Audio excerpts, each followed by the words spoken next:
Bismillahirrahmanirrahim. Assalamualaikum warahmatullahi wabarakatuh. Pada yang terhormat Bapak Ibu dosen Universitas Terbuka dan khususnya Ibu Feni Nurpadila MPD selaku tutor pada mata kuliah Bahasa Indonesia dan juga untuk teman-teman saudara-saudara mahasiswa yang saya banggakan. Marilah kita panjatkan puja dan puji syukur kita kehadirat Allah Subhanahu wa taala yang telah memberikan rahmat kepada kita semua. Dan dalam kesempatan ini saya akan memaparkan hasil gagasan saya mengenai virus COVID-19. Yang pertama mengenai pengertian virus corona. Infeksi coronavirus merupakan penyakit yang disebabkan oleh virus corona dan menimbulkan gejala utama berupa gangguan pernapasan. Penyakit ini menjadi sorotan karena kemunculannya di akhir tahun 2019 pertama kali di Wuhan, Cina. Lokasi kemunculannya pertama kali ini membuat coronavirus juga dikenal dengan sebutan Wuhan virus. Selain Cina, coronavirus juga menyebar secara cepat ke berbagai negara lain termasuk Jepang, Thailand, Korea Selatan, bahkan hingga ke Amerika Serikat. Kedua, penyebab virus corona. Penyebab virus corona merupakan virus single-stranded RNA yang berasal dari kelompok Coronaviridae. Dinamakan coronavirus karena permukaannya yang berbentuk seperti mahkota. Namun, virus corona ini merupakan virus baru yang belum pernah teridentifikasi pada manusia sebelumnya. Karena itu, virus ini juga disebut sebagai 2019 novel coronavirus.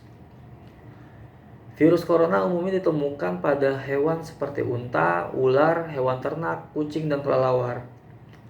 Manusia dapat tertular virus ini apabila terdapat riwayat kontak dengan hewan tersebut, misalnya pada peternak atau pedagang di pasar hewan.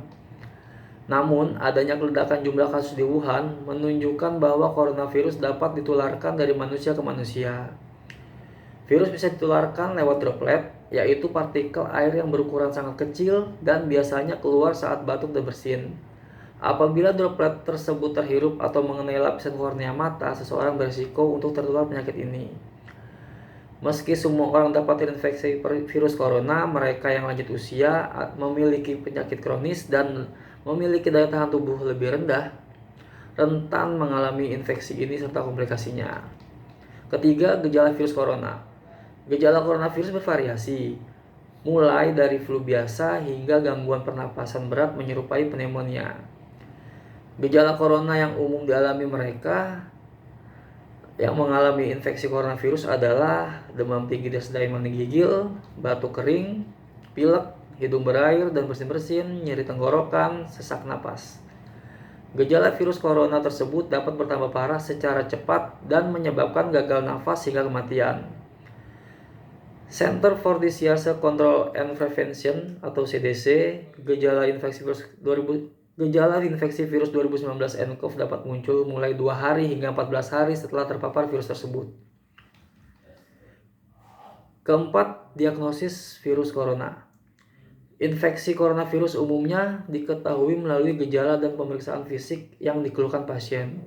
Setelah itu, dokter akan melakukan sejumlah pemeriksaan penunjang untuk membantu penegakan diagnosis. Pemeriksaan penunjang tersebut antara lain adalah pemeriksaan darah lengkap, pemeriksaan pembekuan darah, fungsi ginjal dan hati, serta pemeriksaan virologi. Selain itu, spesimen dari hidung dan faring atau tenggorokan pasien pun akan diambil dengan teknik swab. Demikian pula sediaan dahak dan bila diperlukan cairan bronkus atau saluran pernapasan yang lebih kecil. Melalui pemeriksaan tersebut dapat diketahui apakah penyakit pasien disebabkan oleh virus atau sebab yang lain. Sementara itu, plasma darah pasien pun akan diperiksa untuk menemukan RNA virus corona.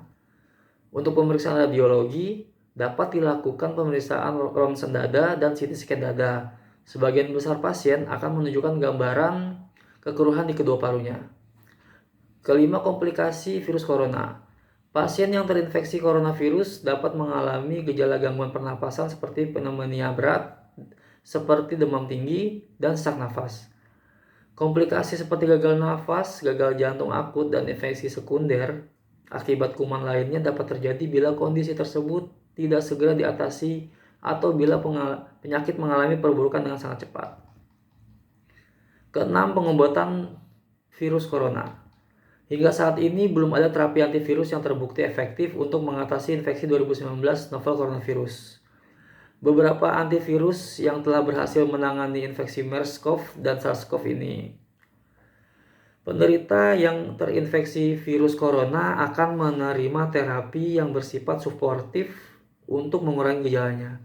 Misalnya antipiretik untuk menurunkan suhu tubuh dan cairan untuk mencegah dehidrasi, serta terapi oksigen pada pasien yang mengalami sesak nafas. Pada kondisi yang berat, bantuan nafas melalui ventilator dapat diberikan pada pasien untuk menyokong fungsi organ vital lainnya. Ketujuh, pencegahan virus corona. Cara terbaik untuk menghindari penyakit infeksi coronavirus adalah melakukan tindakan pencegahan secara aktif. CDC menyarankan setiap orang melakukan tindakan seperti rutin mencuci tangan menggunakan sabun dan air mengalir selama setidaknya 20 detik. Apabila memungkinkan atau tidak tersedia air dan sabun, bersihkan tangan menggunakan pembersih tangan berbahan alkohol. Hindari menyentuh hidung dan mata atau mulut terutama bila tangan masih kotor. Hindari kontak dengan orang yang sedang sakit, tetaplah di rumah bila sedang sakit. Tutup mulut dengan tisu atau dengan menepuk siku saat Anda batuk atau bersin. Hindari berpergian, terutama ke daerah dengan kasus infeksi coronavirus. Hindari mengonsumsi daging yang belum matang sempurna, dan melakukan vaksinasi yang dianjurkan oleh pemerintah. Menjaga nutrisi dengan mengonsumsi makanan yang bergizi seimbang, minum air putih dalam jumlah cukup, dan istirahat cukup juga dapat membantu menjaga kondisi tubuh agar tetap bugar dan terhindar dari infeksi virus corona. Setiap orang yang mengalami gejala menyerupai infeksi corona, jangan ragu untuk segera berkonsultasi dengan tenaga kesehatan untuk memastikan penyebabnya. Demikian gagasan tentang COVID-19 ini. Kurang lebihnya saya aturkan mohon maaf. Terima kasih. Assalamualaikum warahmatullahi wabarakatuh.